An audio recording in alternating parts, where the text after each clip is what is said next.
Well, I seen light, and I got a slap on the bum, and then the force was strong with me straight away. Lucky you. Yeah. Lucky you. I'm jealous now. Oh, yeah. Yeah.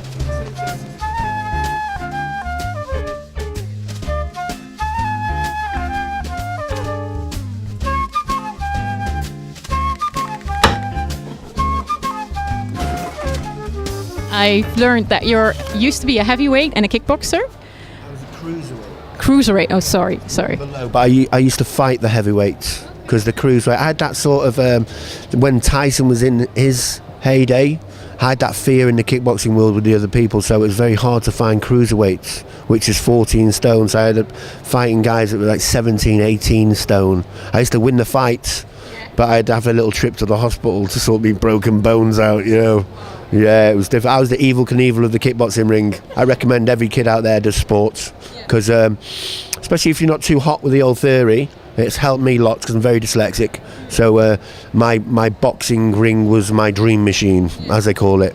So when I took the Welsh and British title, it opened up the doorway for the films. People used to say to me, what are you going to be when you grow up? What do you want to do? I say, I'm going to be a movie star. And they just, we had nobody in the family that at the time that was in the films. So they just laugh at you. Do you know what I mean? And I couldn't read or write either till later on, really late into life. So with my dyslexia. And so people just say, you can't even read or write. Are you going to be an actor? I'll say, I'm going to be an actor. Why? I don't know, I just am. I just had them feelings, so I followed my dreams. And I got into kickboxing when I was 24. I got very good at that, and then I went to pro boxing. And then I got signed up with a sports agency that put people into like adverts and films and stuff like that. And then I got myself a more of a professional acting agency later on down the line. So the roles changed, you know what I mean? So that's how it all started for me. The first ever audition I went for was for Snatch. And I'd been signed up with the agency for a couple of weeks. I knew nothing about acting.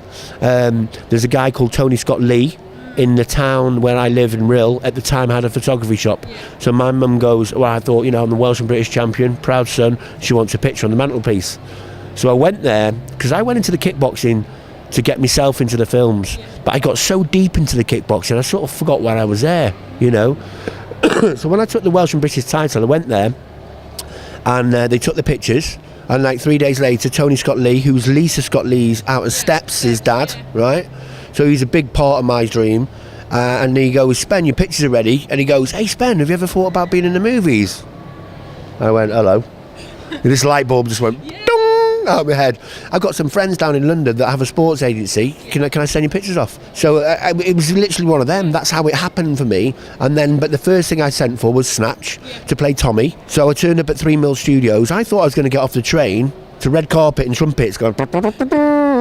That's how it was, because I knew nothing about that. So when I got to the canteen in 3 Mill Studios, the producers came down and they said, listen, you've got a great face. This is your part. There's your dialogue. Just deliver that. And I couldn't read or write. I'm thinking, what's dialogue? Freaked me right out. So I went in there, tried to read it, and it just didn't work. And then it just completely crashed it. And then I went for a few more auditions, and then the phone went quiet for about 8 months, right? So I just carried on with my fighting, and then I got a phone call and from a friend and said, are you still in the film, Spen? I said, you know what? I can't read or write, so I can't be an actor. That dream sort of crashed. So I'm just going to carry on with my fighting. Do you know what I mean? And I went, no, Spen, Warner Brothers are looking for a 6'7" actor to play the werewolf in Azkaban. And I went like that. Light bulb, boom, straight off, and I thought, right, they're going to get me in this way. So I just knew it was going to be my destiny. So as soon as I got to 3 Mill Studios, I got the audition, went to 3 Mill Studios. 3 weeks later, I got the part, and the rest has been a trip. You played a lot of special creatures. Is that something you prefer? Because they have very odd names as well. Because I'm special. Very special. Yeah. You don't choose your characters, the characters choose you. Normally when you go to an audition, they don't know what they're looking for until they see it. Yeah. So one thing I can do is portray monsters, because it's not me. I'm like an open door to the presence of the spirit of the character, and they use me and the movements come through, and I might get a little bit of adjustment here, take direction off the director, and blah blah blah. So I love playing the monsters, but I love playing myself as well. What actor doesn't like to be? I've got sort of kipper for it, you know what I mean? So I can play the gangsters, I've played the pirates, you know what I mean? So I've done all things like that. And you've played 3 different characters in Doctor Who. And it's still possible that you can return as a different character then? Yeah. They have asked me to come back, but I've just been busy on other shows. But I've got a good relationship with the Doctor Who family and the fans, so I can't wait for that day to come back.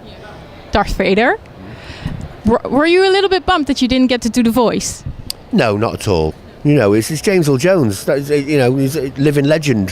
Why would anybody try and step on his toes? There's no way. It was just an honour to get inside that suit and throw some moves and walk around the ship and do some heavy breathing. And they gave me additional dialogue on set, so I won't do the dialogue, but it's like the character's voice came through to me. I wasn't trying to be James Earl Jones, it's just a voice that came through, you know. It's like, may the force be with you. You know, I can bring the deep voice. So, you know, don't be too sure that the Emperor, you know, he's like that. That was awesome, by the way. Thank you for that. Thank you very much.